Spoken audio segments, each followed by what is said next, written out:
Boa noite, pessoal. Na aula de hoje a gente vai conversar sobre a análise bioquímica dos hormônios sexuais. A gente vai falar sobre quais são esses hormônios, os principais deles, que é os andrógenos, estrógenos e progestágenos. A gente vai ver como que é feito o controle da secreção desses hormônios. Algumas recomendações para coleta de sangue para análise desses hormônios, a análise de indivíduos normais e qual é a indicação para a dosagem desses hormônios. Item 1. Quais são os hormônios sexuais? Então, os hormônios sexuais eles são classificados, eles são divididos em 3 classes: os andrógenos, os estrógenos e os progestágenos. E a gente vai ver quais são os principais de cada um deles. Os andrógenos são referentes aos hormônios sexuais masculinos, principalmente, que, como o principal deles, é a testosterona. É o andrógeno mais potente e abundante, secretado pelas células de Leydig dos testículos. Então, é um hormônio produzido na gônada masculina, que é o testículo. Existem outros andrógenos menos potentes, que é dehidroepiandrosterona, dehidroepiandrosterona sulfato e androstenediona. Esses outros andrógenos a gente não costuma analisar com muita frequência no laboratório, a não ser que realmente o paciente já tenha uma disfunção diagnosticada e daí o médico vai fazer uma pesquisa mais a fundo dessa doença dele. Mas, a princípio, é feito a pesquisa de testosterona, análise de testosterona total, testosterona livre. Quais são as funções, algumas das funções dos andrógenos, desses hormônios que a gente chama de hormônios masculinos? É a diferenciação da genitália masculina externa na vida fetal. Então, no feto, antes mesmo do nascimento, o feto masculino ele tem uma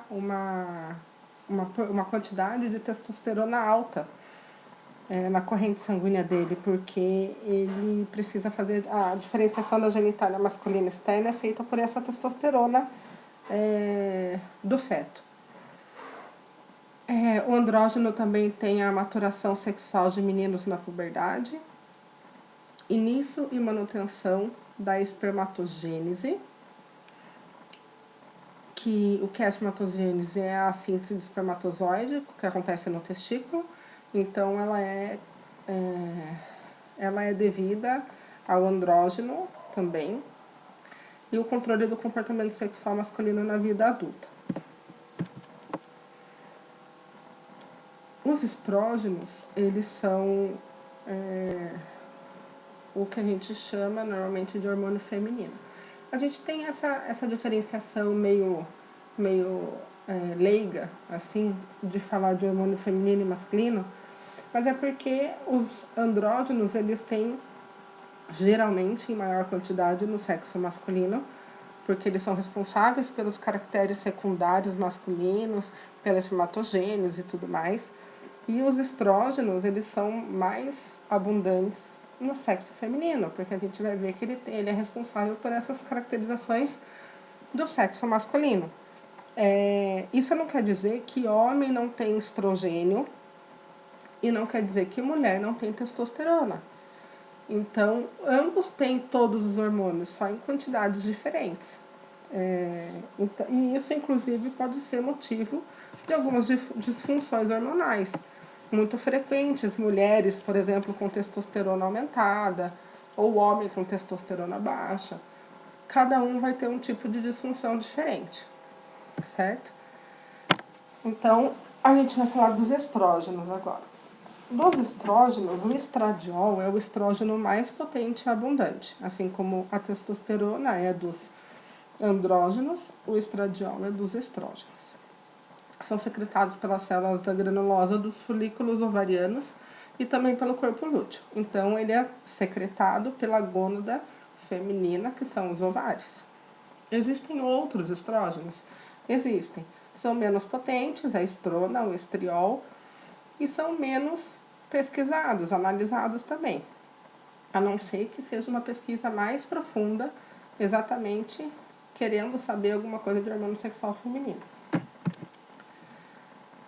Qual a função desses estrógenos?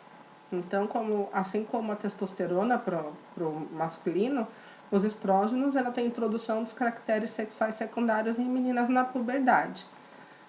Crescimento do útero, proliferação do endométrio na primeira metade do ciclo menstrual, que é o endométrio é aquela camada dentro do útero, né, que vai se encher de sangue antes de ter a ovulação, que é para poder ter a fecundação do óvulo, espessamento da mucosa vaginal e produção de muco cervical aquoso.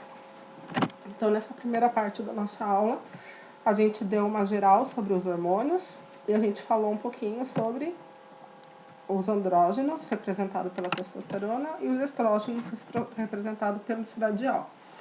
A gente vai começar a segunda parte falando do progestágenos. Até lá!